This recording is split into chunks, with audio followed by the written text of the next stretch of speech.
Even though Jacob Stockdale is growing his hair out, Maura won't be sliding into his DMs anytime soon. Maura, what's your mystery topic this week? Can I put that in context? Yeah, go on. One time after the rugby, Maura said she wasn't mad about Jacob Stockdale because we were saying what a ride he was. Yeah. And a listener got onto us during the week, highly insulted. Very, very upset. That you were not completely smitten with Irish rugby player Jacob Stockdale, even though he has his new flowing locks. Yeah, so that's one of our listeners who's went back and started at the start, and then they've heard that one from ages ago. They're not happy, Maura. The people aren't happy. Do you fancy him now with his longer hair? No, leaving less. Wait till your man hears this. Oh, he's going. He will write a strongly worded letter. Right, Look, sorry. there's better looking Irishmen out there with nicer hair. Oh. So, sorry. Like Jacob Stockdale as I'm not criticising him as a rugby player. I'm just saying I don't fancy him. Okay. I'm sorry. Apology to Jacob's family and that. Like, Cheer that, Eamon. If you're listening. All right, Maura, what have you got?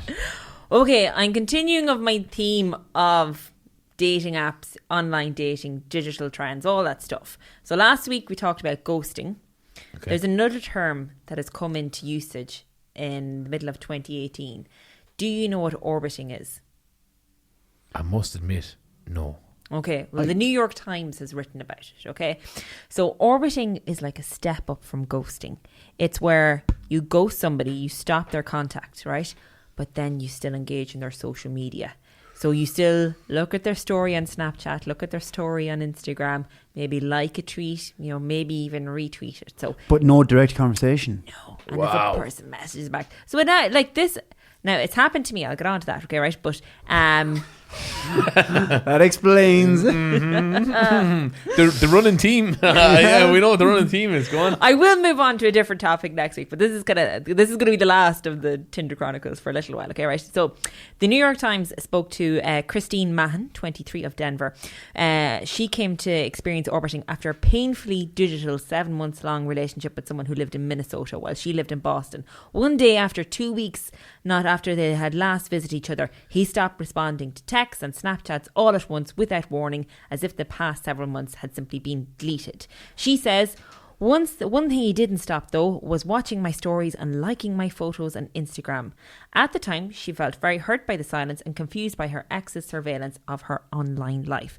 But after some time, she became seeing the behaviour as a form of contact.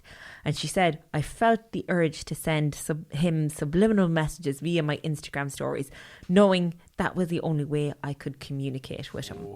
Wow. Yeah. Deep net. Oh. Yeah. Go on, yeah. So, this writer's verdict on the phenomenon of orbiting is that she says that regardless it's a fact that dating is confusing, orbiting can make it worse. Small online behaviours are infinitely interpretable, making it impossible to understand where you and the other person stand. The lurking of a potential connection makes you wonder whether they'll ever materialise in person. And orbiting an ex only serves to keep you mired in a shadow version of the relationship, wondering each time he or she views one of your stories what happened or what could have been. So I got ghosted and this person still kept looking at my stories. So then what I did was I screenshotted my story, circled it and sent it to him and said, why are you still looking at my story? Now, I didn't get anything back, but I felt like I just proved a point there that it's like, it's not okay to mess with somebody's head like that. And like, whatever, ghosting, like, fine, it's grand. Like, you kind of, it's nearly par for course, like, in something that's not that serious. But I find it a little weird. I'm wondering, like, do you think it's a good thing to orbit your ex's social media stories? No, it's a terrible thing. Orbiting is a nice way of putting mind fucking. That's exactly what, like, they'll be man but fucking it might not be as intentional as you think. Yeah. They might be looking at your stories not knowing that you're checking who's looking at your stories. Yeah. See, this is obviously me and Johnny can't see the thousands of people who see our stories. Yeah. So this wouldn't occur to us. Yeah. We can, but like I wouldn't be looking through them. Is the thing. Now that you said it, like, I'm going to be wary whose stories I'm looking at from now on. I completely forgot that. Like, you know, you wouldn't be thinking like, oh, I looked at their story, because sometimes you could be just scrolling through stories. They might just pop up. Yeah, they might just pop up. So, like that, you know, in defense of your man, I'm not defending him right now, you know. But it's like mind fucking. It's like somebody just won't answer you, but they still want to know what you're up to. So what it seems to me is it's the classic, like, I don't want you, but I don't want anyone else to have you now at the same time. Yeah. That's kind of what it seems like a little bit to me. I think they're not messing with you. They're messing with themselves. Yeah. You just got to stop picking that scab. And if you're not going to be with somebody, you need to unfollow them, block them, whatever. Because that's just best for the both of you. Yeah. But I think, like, there is an element of nosiness as well. Oh, God, yeah. Like, if you said to anybody now, right, your ex from 5 years ago, do you want to know exactly what they're at now and how they're getting on? I think you'd be like, yeah, go on. Hopefully they're miserable. No, but I think you would, wouldn't you? Like, you want to, I don't know, maybe it's just me. I'm quite nosy person anyway, so I would probably want to know that. So checking people's stories, I wouldn't do it intentionally. Yeah. But if it came up on my phone, I wouldn't be like, oh, I shouldn't look at that. I would look at. Yeah, I think going forward, if something ends with someone, you should just block them, unfriend them, hide your story from them, because otherwise I just get into, he liked that photo, or he looked at that story, or he, and then you feel like a pressure to, like, I have to get one over on him now and be looking absolutely class all the time. So there's absolutely nothing I hate more on social media than subliminal messages. It's like, hey, yeah, I might be down, but I'm on the way back up. Or like, these these quotes. So you reckon somebody's putting up something as their story publicly, but it's intended for an audience of one? 100%. It's like you're in a relationship, you break up, and she's like, never fear what was holding you back. Run towards what makes you happy. That's in other words saying, I know you're looking at this story, and like, I'm over you, and I'm already chatting someone else.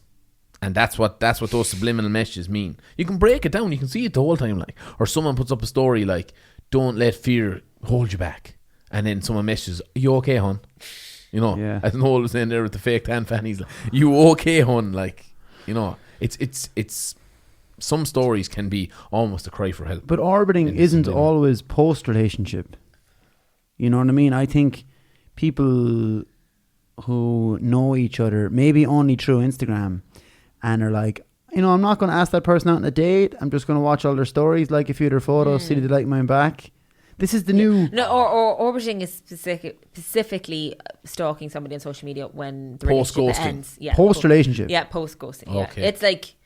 What do you call it before that? You could just in somebody's orbit, I suppose. It's just general stalking then, yeah. And that's okay too.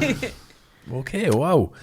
Orbiting, what other terms can they come up with? That sounds really unhealthy. Yeah. It is. It's I don't know. I think it happens a lot of people, but people just haven't, because it's definitely like, when I researched this, it was all American articles. I don't think it's kind of been written about much here in Ireland. So you reckon it's happening in Ireland? Oh, God. Oh, yeah. So what's your advice then to finish up? What's your advice to the masses? Well, obviously, because it hasn't happened to you, because you don't check who stories your Instagram story. Just as soon as a relationship ends, delete number, block, unfollow, everything. Then they'll be like, oh, I left my shoes at your house. It's blocked. Too late. Yeah. They're in the buy and sell. Great. Enjoy that one, Maura. Orbiting. There's going to be people all over the place checking their stories now. Oh no, what have we done?